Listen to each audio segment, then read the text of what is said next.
ကျေးဇူးတော်ရှင်အဲကမဟာပဏိတဘုရားဆရာတော်ဘုရားကြီးအမရပူရမြို့မင်္ဂလာရိပ်သာဓမ္မယုံကြီးပေါ်တွင်17ရက်17လ906ခုနှစ်၌ဟောကြားဆုံးမတော်မူသောဝိတ္တဝိစာရရှိနေခြေခွင့်မပိတ်ဥပမာပြတရားတော်ဝိတ္တဆိုတာဓမ္မတွေပြောမယ်ဝိတ္တဆိုတာဘာသာလို့မလဲတဲ့ဆိုတာဘာဝိတ္တဘာဝိတ္တဝိတ္တဆိုတာကကြံစည်တာလို့မှတ်တယ်ဝိတ္တကဘာပါလဲဝိတ္တကကြံစည်တဲ့တဘာဝတရားဝိတ္တတတိဝိသရာဆိုတာကြံစည်မှုတာကိုသက်သာကြည့်တာဝိသရာလို့အားပါကြံစည်ရတာဘာပါလဲဝိတ္တသက်သာပြီးသုံးတာပါအဲ့ဒါကြံစည်ရတာဝိတ္တသက်သာပြီးသုံးတာပါဝိသရာအဲ့ဒါဓမ္မတွေကိုကြားရင်ဘယ်နဲ့ကြည့်ရအဲ့ဒါဝိတ္တဝိသရာဆိုတာသမဂံလေဝိတ္တဝိသရာဆိုတာဒီအဲ့ဒါနာဥစ္စာပဲသမဂံနဲ့ပုပ္ပံလေအဲ့ဒီဝိတ္တကိုဓမ္မတွေယနေ့အသုံးချဖို့ရအရေးပြောပြဥပမာဘုန်းကြီးကဓမ္မတွေဒုက္ခဝေဒနာပေါ်တယ်လို့မေးလို့ရှိရင်ဒုက္ခနာဒုက္ခဒုက္ခပေါ်လာတယ်ဆိုတော့ဓမ္မတွေဆက်ကြဘာလို့ဒါပေါ်လဲမလဲနော်ဒုက္ခလည်းပေါ်တယ်ဒုက္ခလည်းပေါ်တယ်ပေါ်တဲ့ဆံပေါ်တယ်ဒုက္ခလည်းပေါ်တယ်ပေါ်တယ်ဒုက္ခနဲ့ဒုက္ခလည်းဘယ်လိုမှနာကဝေယမှာပါပေါ်တယ်ဒုက္ခပေါ်တယ်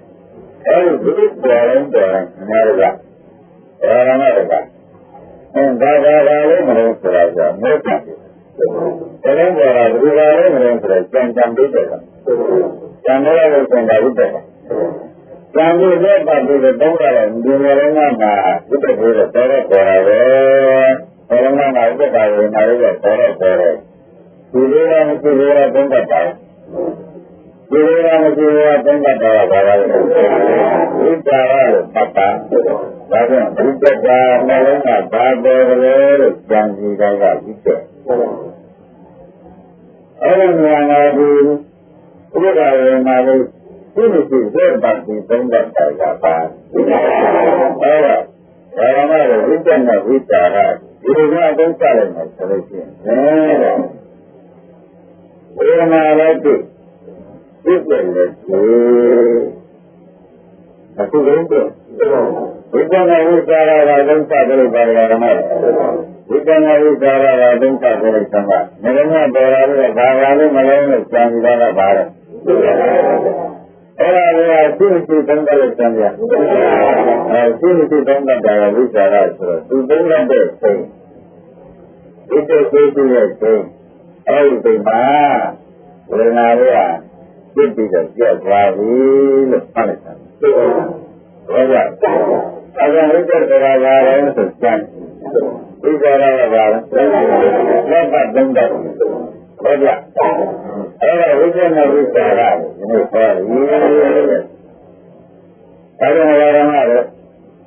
ဘယ်လိုလဲမှာဘာပေါ်မှမသိဘူးဆိုလို့ရှိရင်မင်းတို့မြင်တယ်ဒီမှာတော့ဘယ်လိုတုံးလို့မသိလို့ရှိရင်အဲ့ဒါဝိသနာမပါတော့ဝိသရာတော့မပါတော့ဘူးဆိုလို့ရှိရင်ဓမ္မတော့မသိတော့ဘာသာလည်းမလို့ဆိုတော့စံရည်လည်းမရှိဘာလို့ရှိသေးလားမရှိသေးလားမတုံးကတရားတော်မလုံးဝပြီးသုဘချင်းဘုန်းကြီးတွေဓမ္မတွေနိုင်တဲ့ပေါ်တယ်တရားပါပေါ်တယ်လို့မသိအဲ့ဒါမသိတော့ဒီလိုကမှာကျော်ရင်းရဟောတာတော့ဘုရားကဟောတာပုဂ္ဂန္တာရဲ့စိတ်ကဥပ္ပခါကိုမသိအဲ့ဒါလည်းစိတ်ဓာတ်ကိုလည်းကြံလည်းမကြံဘူးလက်တလည်းမတုံးတတ်တော့ဘူးကိုယ်ဖြစ်တဲ့ဝေဒနာကိုသိရင်အဲ့ဒါကိုယ်ဖြစ်တဲ့ဝေဒနာကိုမသိလို့သိရင်ဘာရမလို့ဒီတဲ့လူဟုတ်တယ်ဆိုရတော့လူဟုတ်တယ်ဆိုရတာဘာသိနေလဲလူဟုတ်တယ်လို့ဆိုရတယ်အဲ့ဒါလူဟုတ်တယ်လို့ဆိုရတာလေသိတယ်လည်းကိုမသိဘူးအဲ့ဒါကိုသိတဲ့ကိုမသိတယ်အမှန်တရားတာပဲအဲ့ ဒီကံကိုသိလို့ရှိဒါကမှလို့နားရလို့ရှင်နဲ့ဘယ်နာကိုမြတ်တဲ့ဒုက္ခကဒီကကိုကံကိုသိမကြံကြည့်ဘူးကိုကံကိုသိမသိတာအဲဒီကံကိုသိတာနားနေတယ်လို့အခုပြောတယ်ဒါကနားလည်းလားအဲဒီဘယ်လိုမှပေါ်တော့ဒီကဝေဒနာပေါ်ဆိုတော့ကျမ်းတ်ဒီဘုရားမှာရှင်းရှိတယ်ဒီဒါကကျန်ဒီသုံးပါးမှုဒီဒါကမှတော့ဝိတ္တနဲ့ဝိသရာလို့မှတ်ပါအဲဒီဝိတ္တနဲ့ဝိသရာကိုဒါကလည်းအဲ့ဒီနဲ့ကျန်ဒီသုံးပါးတဲ့ပုဂ္ဂိုလ်နဲ့ရတာပဲသမထမြတ်တဲ့မဲ့ကျဟုတ်လားဒါရတယ်တဲ့ဒါရရတယ်အဲ့ဒါကလည်းမလုံးကပါပေါ်တယ်ဆိုတာကိုသင်ပြီးပါတယ်တဲ့မလုံးပါလိုက်နေတဲ့ဒီနေ့နဲ့ပြည့်မလုံးကပါပါလို့ပြောရတယ်ကဒီလိုလားမဒီလိုလားဘုန်းကလည်းပါအဲဒီလည်းကျန်လိုက်သုံးပတ်လိုက်ပြီသမားချက်ဥပ္ပဒါဝေဒနာလေးကျန်တဲ့ကဥပ္ပဒါဝေဒနာသုံးပတ်လိုက်တော့မရှိတော့ဘူးသိတဲ့အခါကျတော့နားလည်းမရှိတော့ဘူးနားလည်းမရှိဘူးဆိုတော့သိတဲ့တောင်းတာအဲ့မှာတက္ကရာကြီးဖြစ်သွားနာကျင်တဲ့တက္ကရာကြီးဖြစ်သွားတယ်နာကျင်တဲ့တက္ကရာကြီးဖြစ်သွားဒီကနေ့ဝိသရာမထုတာဒီလိုဆိုတဲ့တန်တာဒီလိုဆိုတဲ့တန်တာမင်းတို့ရဲ့နေရာမြင်တော့မြင်ရတဲ့ဘာသာလေးနဲ့ကျန်တာဝိတ္တဒီလိုဆိုတဲ့တာကအဲဒီဝိတ္တဝိသရာကသုံးရလိုက်ပြီစမှာငါတို့ဉာဏ်လေးကနောက်ကလိုက်လာပြီးတော့ဝိတ္တကလေးဝိတ္တကလေးဝေဒနာလေးတွေကားလို့ဆင်ခြင်မရှိတော့ဘူးဆိုတော့ကျမသိဘူးအဲဒီလိုသိတဲ့အခါကျတော့မရှိတာသိတာကတော့ဆင်ဒါကမှကိုဉာဏ်ကသိတာဉာဏ်ကသိတာနော်ဒါကြောင့်ဝိတ္တကမေလုံးကားလို့ဆိုဝိတ္တကကျန်ရပါမေလုံးနဲ့ဒါကလို့မလဲဒါကူဒါနဲ့ဝိတ္တကဘယ်လိုပါပါလဲဆိုတော့ပါဒီကရာမြတ်သုံးတယ်ဆိုရှိသေးတယ်ဒီကရာမြတ်သုံးတယ်ကိုကြားလိုက်တဲ့အခါကျတော့မရှိတာသိတာကပြင်းတာဒီကပါပါလို့မလဲသိတာကကြောက်တာမရှိတဲ့ဝိသိတာကပြင်းတာအဲ့ဒါနောက်ကနေသုံးတာနောက်ကနေသုံးတာလည်းအဲ့ဒါနောက်ကနေသုံးတာလည်းဆိုတော့အတူတူပဲသင်တို့သိဖို့တယ်ဒါဝိညာဉ်မှာမကြံရဘူးဝိညာဉ်မရဆိုတော့ဝိညာဉ်ဒီကံမရတာလားတန်ကြီးသုံးပတ်လို့ရတာတန်ကြီးဝိကျသုံးပတ်တာဝိသရာဟုတ်လားမသိမှန်းသိတာကပညာဒါကဝိတ္တဝိသရာပညာဒါကပါမလားအဲဒီကပါလာလို့ရှင်းရှင်းသုံးတဲ့လုံးဒီလိုလည်းနာပေါ်တဲ့ဝေဒနာကိုယ်စဉ်နေကြံစီသုံးတာတဲ့တော်နဲ့ပညာတော်နဲ့အဲဒီကနောက်ပြီးတော့ရှိလိုက်လို့ရှိရင်ငါတို့အနာကိုရမကောင်းမဆိုင်တဲ့ဝေဒနာခန္ဓာရှိပါလားမကောင်းမဆိုင်တာဆိုတာဒါဆိုတာကမမြဲတာဆိုတော့ဒါပဲဘယ်လိုလဲဆိုတော့ဒါပဲအကျဉ်းရတာဆိုတော့ဒါပဲဒီမှာအောက်ပြန်ဒုက္ခရောက်ကြတယ်လို့ပြောနေတာလေဒီလိုကလည်းလို့ရအဲ့ဒါကလည်းငါလည်းဆက်တောင်းပြန်တယ်ကြံစီသုံးကပေးပါတော့သိသိကြတာဟုတ်ကြကြံစီသုံးကသိသိတာကြံစီတာဟုတ်ကြဟုတ်ကဲ့ပါကြံစီသုံးကသိသိတာဒီလိုသုံးခုကသုံးတဲ့တနေ့ကြာဘာမှမဟုတ်ဒီလိုလေဇာတိသုံးပါးကိုရှိလိုက်လို့အော်တော်ကအကျက်ကလေးပါလားလို့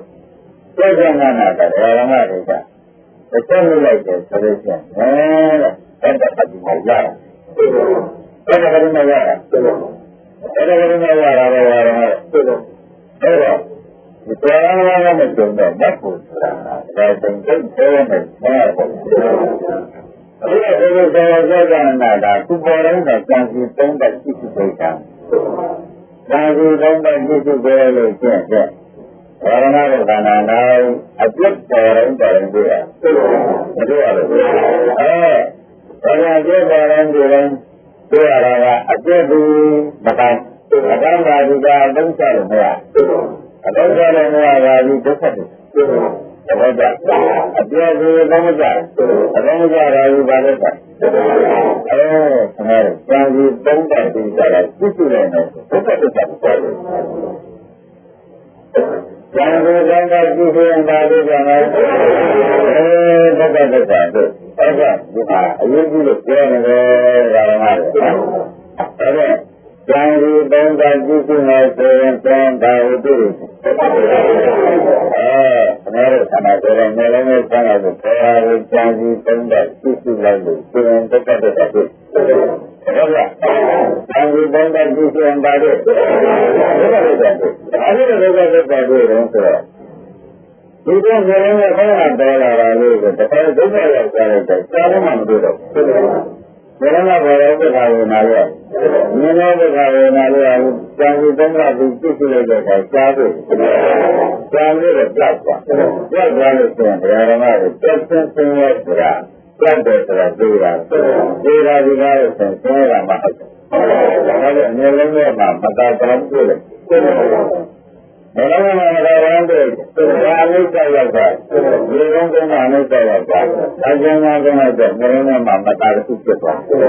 မသိနိုင်ဘူးအဲ့ဒါကျွန်တော်တို့ခန္ဓာကိုယ်ထဲမှာမျိုးလုံးနဲ့မှပေါ်လာတဲ့ကျန်စီသုံးတာသိရှိမှုမရှိတာနဲ့ဒီနေ့ကတော့နားမလည်ဘူးခန္ဓာကကြည့်ရတဲ့ဒီမျိုးလုံးအခုကြည့်တာလည်းဒီမျိုးလုံးကိုသိတယ်ဟုတ်တယ်ပြည့်ဒီကလာအကျဉ်းမျိုးလုံးကိုသိရှိနေကြအမျိုးလုံးကဘယ်ရောက်တော့ဒုက္ခရောက်သွားတယ်ရောက်သွားတာဒီဒုက္ခရောက်သွားတာအဲဒီဒုက္ခရောက်သွားတာဘာဒုက္ခအဲဒီဒုက္ခဒုက္ခကိုဆရာတို့ဘာနဲ့မြင်ကြလို့ဆိုတော့ဉာဏ်ကြီးသုံးတဲ့သိရှိလို့မြင်တာဟုတ်ကဲ့ဉာဏ်ကြီးသုံးတဲ့သိရှိတာကနောက်တော့ဟုတ်ကဲ့ပြတ်သွားတာကဉာဏ်ကြီးသုံးတဲ့သိရှိတာကနောက်တော့သက်သာဘုရားနာမှာ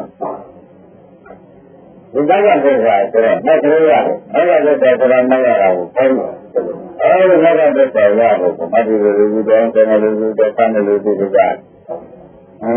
မိုက်ကိုရကုန်မလွယ်ဘူးနဲ့ကဘာမှမလုပ်ဘဲနဲ့ရမ်းနေဟုတ်လားအဲဒီမိသားစုနဲ့ရတဲ့အခါကျတော့ဘယ်လိုရဟုတ်ဆိုတော့ကျန်စီသုံးတော့ကြည့်လိုက်ရတာပါပဲကွာဘယ်လိုလဲသိရဘူးကျန်စီသုံးတော့ကြည့်ရင်ပါတော့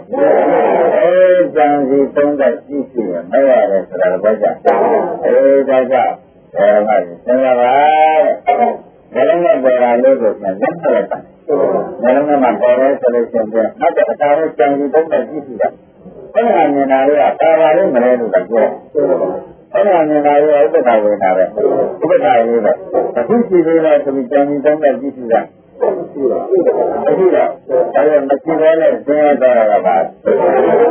မရှိတယ်ဆင်းရဲတာဒုက္ခဟုတ်လားမရှိသေးတဲ့ဒုက္ခဒုက္ခစိတ်ကြတဲ့ဝေဒနာရပါလေ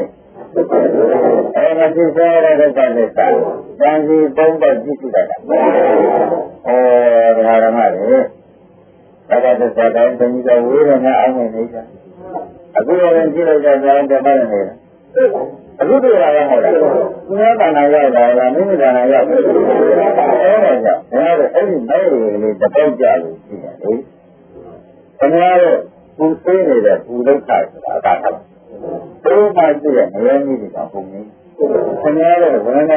နာပူတဲ့ဒုက္ခကိုတောင်းတာကညာအတားရှိမရင်းကြီးဆိုတာတောင်းကဒီကောင်ကြတာနေမှာဒါတော့ဘယ်လိုကြည့်ရမလဲကျန်စီသုံးတဲ့ကြည့်မှုတွေဟာသိကြတဲ့အပူတဲ့ကိုနှိမ့်တဲ့နိုင်တဲ့သဘောဆိုတာသိကြပါလားကျန်မလားဒါကြောင့်ဘယ်လိုမှကြားတယ်ဘယ်လိုမှကြည့်တိုင်းကြည့်ရင်ဉာဏ်နဲ့ဉာဏ်လို့ဘယ်လိုပါလဲမတော့လို့ကျန်စီသုံးတဲ့ကြည့်ကြကြတတ်ပါဟုတ်ကဲ့အဲ့ဒါကနားပါရဲ့နားနဲ့ကြားတယ်အခုဘုန်းကြီးကဘုရားလို့ရတော့မကြားဘူးအဲ့ဒီကြားတာလေးရှိတယ်အဲကျန်စီသုံးတဲ့ဒီကလည်းကြည့်လိုက်တော့ဘု တော်လို့ကြားနေတဲ့ကြားလေးကကြားတဲ့ဝေဒနာလေးကကြားတဲ့စိတ်ကလေးကမရှိတော့ပါလားအဲ့ဒါမရှိတာတော့မှဓမ္မတွေရတယ်အားကျင်းနေပြီအားကြားတယ်လို့ပြောတယ်မလို့ဒီကနေ့တော့တော်တော်ကြာတယ်ဒါဖြင့်ဓမ္မတွေနဲတော့မှာဓမ္မကမတွေ့တဲ့ကောင်ကလည်းဒါယူသူဆိုရအခုကံလာတော့ကျဘယ်လိုလဲဆိုကြားကြအဲ့ဒီကြားရတယ်ရှိဒါသိလို့နဲတော့မရှိမှန်းသိတာတော့ဆိုဉာဏ်ကြီးသုံးတာကြီးရှိလိုက်တယ်ကြားရမှာကဘယ်ကြလဲ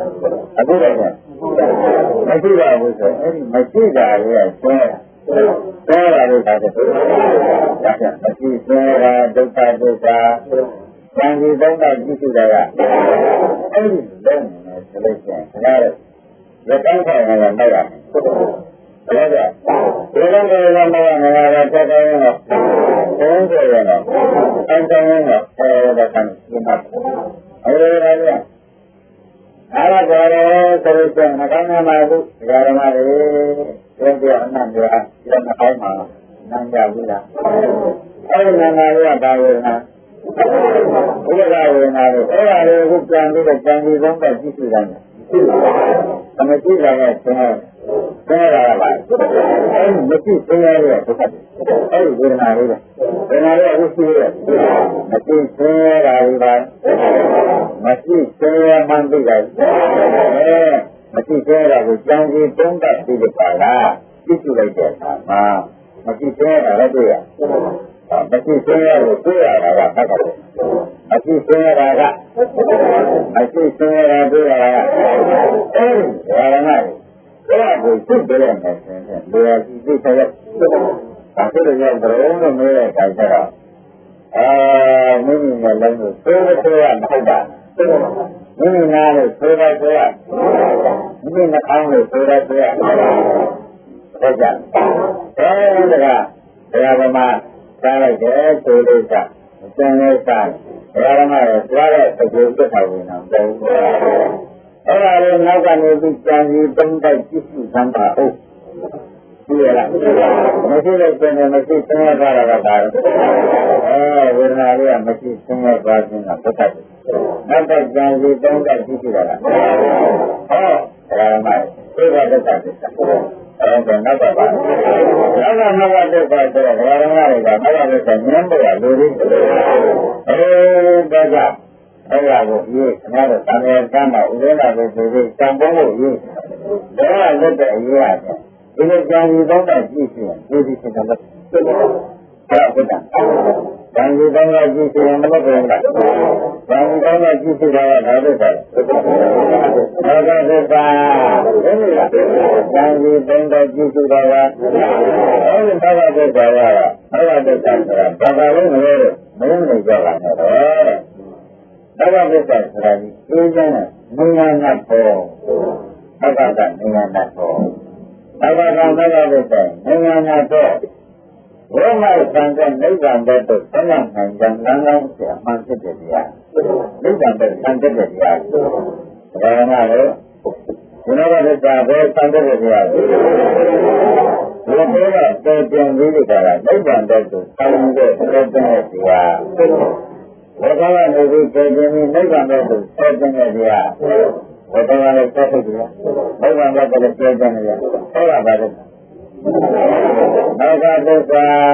ဘယ်လိုလဲဘုရားဆက်ခြင်းနိဗ္ဗာန်ဘက်ကိုပေါ်လာပြီးတော့အဲ့ဒါကြံစီသုံးတော့ကြည့်ကြည့်တဲ့တရားကတော့ဒီအခုတော့တောင်းတာကဘယ်လိုကြောင့်ပေါ်နိုင်ရတာလဲလို့ပြောတဲ့အခါကျလို့ရှိရင်ဘုရားတန်ယံတတ်တယ်နာသနိုင်လို့ပို့တာဘုရားတန်ယံတတ်တယ်ကိုနာသနိုင်လို့ပို့တာဒီလိုနာဝိပါဒကအနာသုတ္တတိတဲ့လိတ္တနာကိုလာနိုင်လို့အကုန်စမ်းပါအဲ့ဒါကိုဉာဏ်နဲ့ပို့နေတာအဲ့ဒါဘုံကသူအနိုင်ခံရတဲ့တရားတွေကဘမှုတဲ့သူအဲ့ဒါသူရတဲ့နေရာကမဟုတ်ရတဲ့ဘုလိုအဲ့ဒါကဘာလဲခဏလို့အနာရောပေါ်တာကိုခဏလို့မတ်ကနေပြီးကြံစီသုံးတဲ့ပြည့်စုံလိုက်လို့ရှင်လေယာကြီးရတာမှန်ပါ လမ်းမသိတာလားဒီလမ်းပြီးတော့လဲလိုက်တာလမ်းပြီးတော့လည်းဘာလဲအမေကတမန်ကြီးကတော့ပြအောင်လို့ဘယ်လိုမဟုတ်လားဟုတ်လားအဲဒီလိုဒီကတော့အောင်တယ်မလို့ဒီကနေ့နဲ့ဆံလိုက်အောင်တယ်မလို့တတိယတော့ပြအောင်ကအဲ့ဒါမလို့လေဒါကိုဆက်ဆက်ပြပါဒီကအဲ့ဒါလေးရတဲ့ဆိုရင်အမှန်တန်ကိုတရားဓမ္မမသိသေးတယ်ဟုတ်ကဲ့အမှန်ကမသိသေးတော့အဲ့ဒီကမှရမယ်လို့သင်ရတယ်ဘာလို့သင်ကြည့်ကြလားဟုတ်ကဲ့အဲ့ဒါသင်ကြည့်တယ်အဲ့ဒီကြတာကသမထပါပဲဘုရားမကြည့်ဘူးဒါကလာတယ်အဲ့ဒါလည်းဒီသမထအခုကိုယ်တော်ဉာဏ်နဲ့ဆိုတာက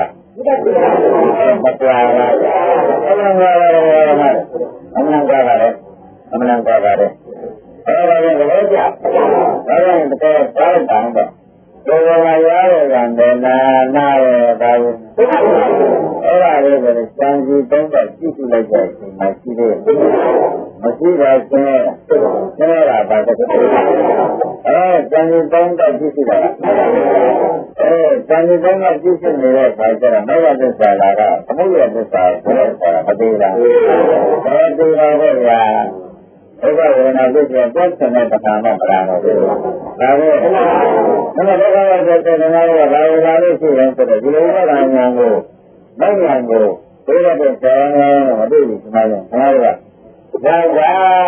သိတဲ့ပုဂ္ဂိုလ်ကမှသစ္စာနာကြီးရဲ့ဒီကရာဂကတ္တသစ္စာနာကတ္တဘုရားကတဏှာကတော့ရှင်းကြည့်အဲဒီပုဂ္ဂိုလ်သိရတာပါโอเคอะไรเนี่ยดูดิยาระเจตนาบารงก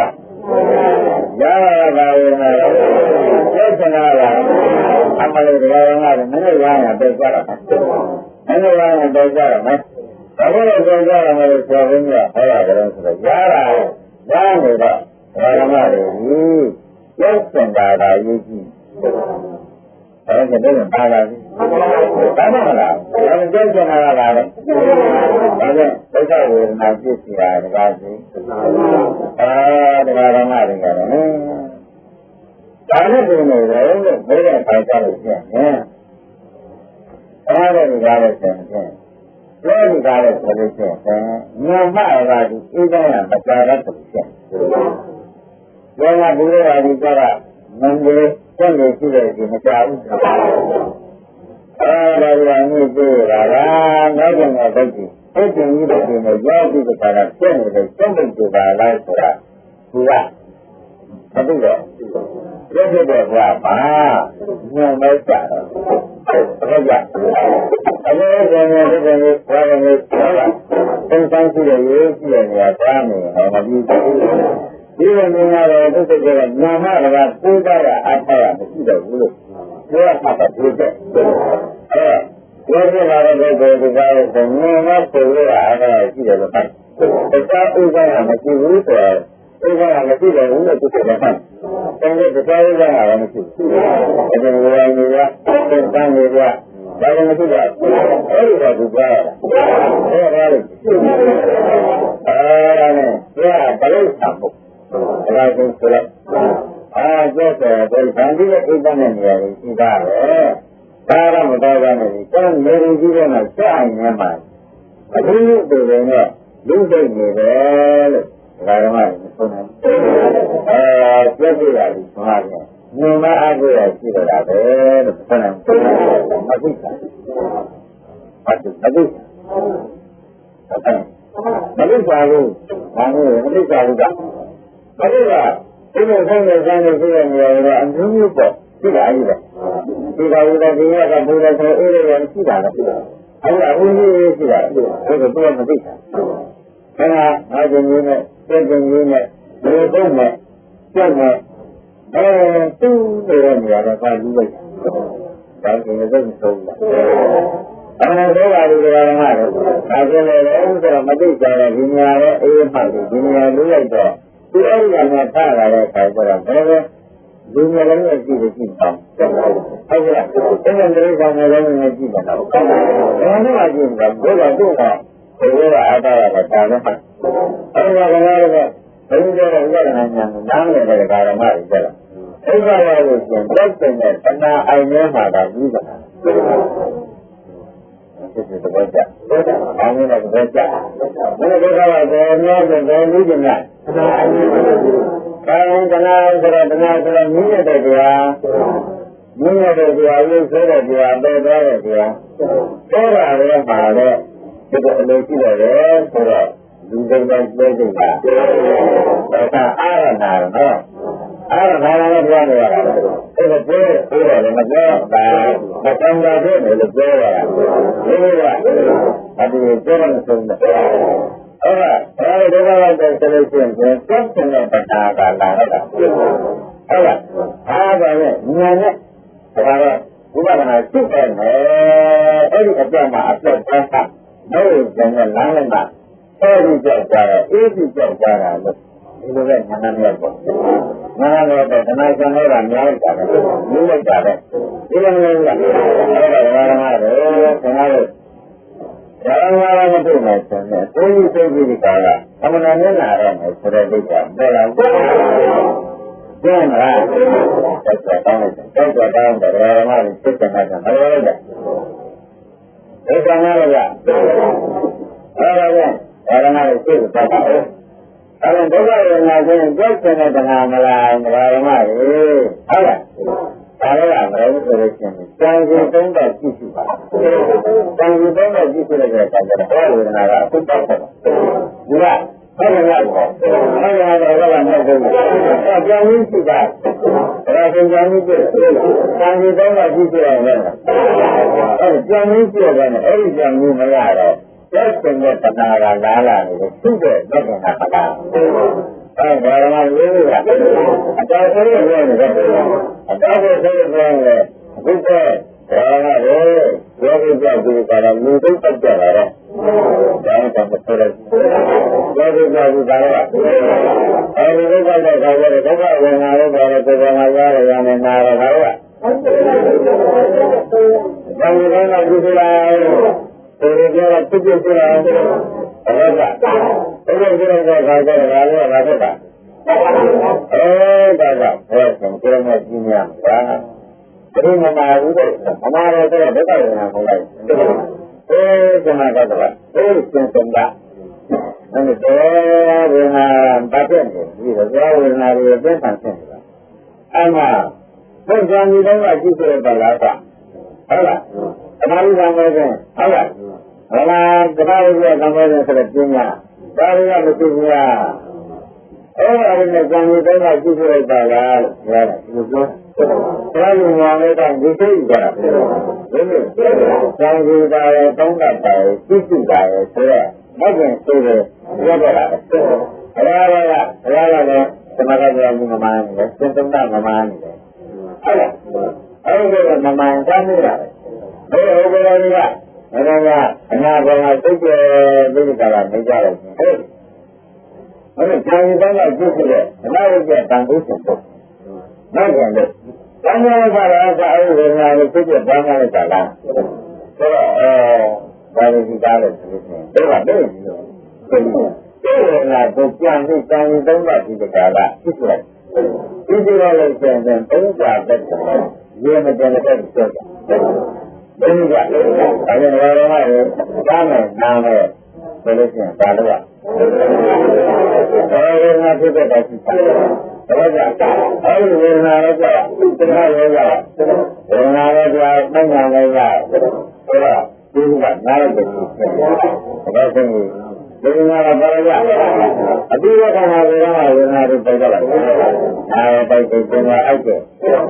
ဆက်ဆုံးနေရတယ်ကြံကြီးတောင်းတကြည့်လိုက်တာဒါဖြစ်တယ်ဒီလိုကြတာတော့ဆံစစ်တဲ့ဘာဖြစ်တာဇံကြီးတောင်းတကြည့်တယ်အဲ့ဒါခဏပြောချင်တဲ့ခဏလာလို့မလာတော့ဘူးဆိုတော့ကျွန်တော်ဘာမလို့ရတော့ပြောလို့ရဒီလိုကအဲ့ဒါကစိတ်တန်ဒုက္ခကမြေရတရားဆိုလို့ဆိုတာဓမ္မတွေစိတ်ပညာကပါဆံရရဝေဒနာကိုမသိတာပါနဲ့ဟုတ်လားဓမ္မတော်ကယူလို့သင်္ကန်းယူလို့ဓမ္မအမှန်တန်ကြည့်ကြတဲ့ဒီလောက်တဲ့ဝေဒနာတွေတော့အကုန်ဖြစ်တဲ့ဒီပါလို့ပြောတာဟုတ်လားအဲ့ဒါကဝေဒနာကုလို့သုံးပါဆက် Rama, Aungan Sia, Messi, Narado. Messi was a Linga. Aungan Sia was a Messi. Again, in the Rama, Madonna was a Rama. So there was a good deal of Villa. There was a lot of Barista. This is the local in Nigeria. Narala put another breaker. Narala put another Sangi Tonga Kikuya. If you do another Manara, but you do another super good and do it. Why they are many of my wonder one. Oh, yeah. Everybody down here, many of my wonder one. Oh, you're one. Two somebody.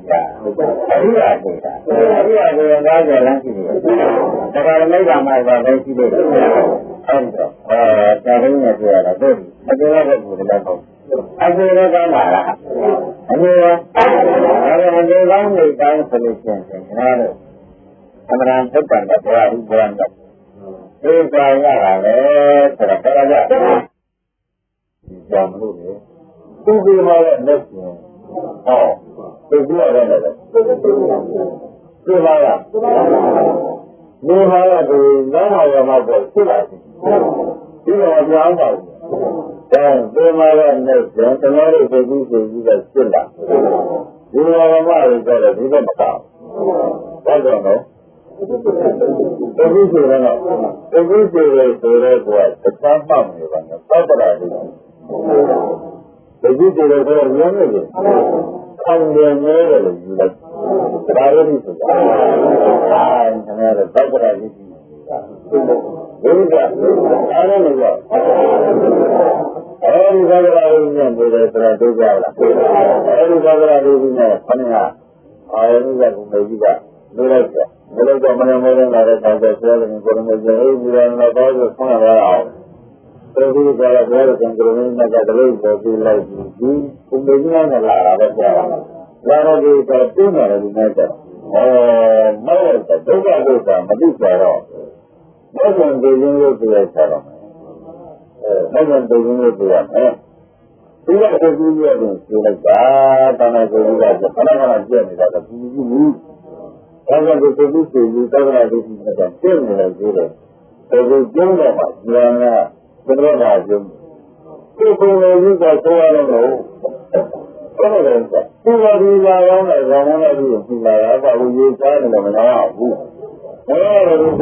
ဘာကြောင့်ဘုရားဆိုတဲ့ဒီကနာကြီးကရထားတာက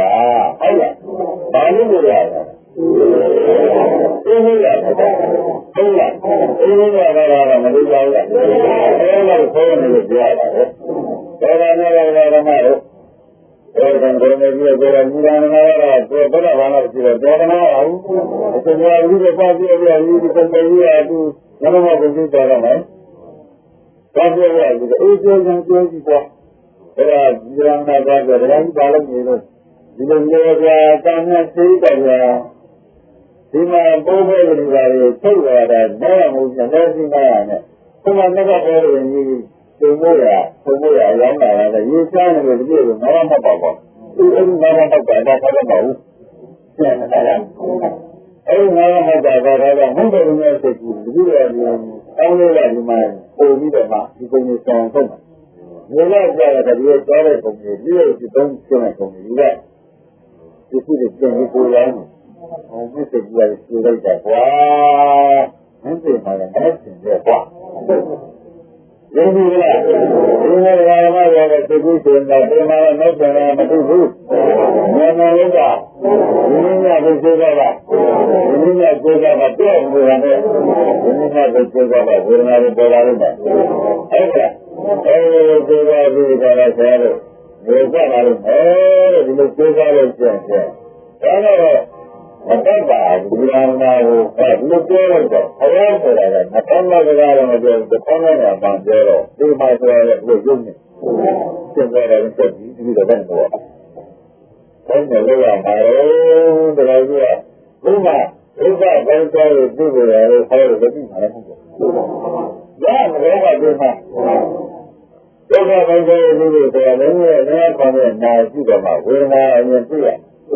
ဒီလိုတိုင်းကြရမှာသူကစစ်စစ်ရှိတယ်။ဒီလိုရှိရင်လည်းသူတို့ကတော့ကောင်းစားရတယ်ဆိုတော့ဒီလိုရှိရင်လည်းဟိုဘက်ကိုရပါ။အဲ့ဒါကဒီလိုပဲလို့ရအောင်။ဒီလိုပဲလည်းရအောင်ဆိုတော့ဒါကြီးဘာမှမလုပ်တော့ဆောင်းနေဆောင်းနေတဲ့စီမံတော့အမှန်တော့စီမံတယ်။ဒါလည်းကြည့်တယ်ကအမှန်တော့စီမံတယ်။အဲ့ဒါမှမနာဘူးလို့အဲ့ဒါကဆိုဒီကောင်းတဲ့ဘုရားဒီမှာကမက်ရှင်တဲ့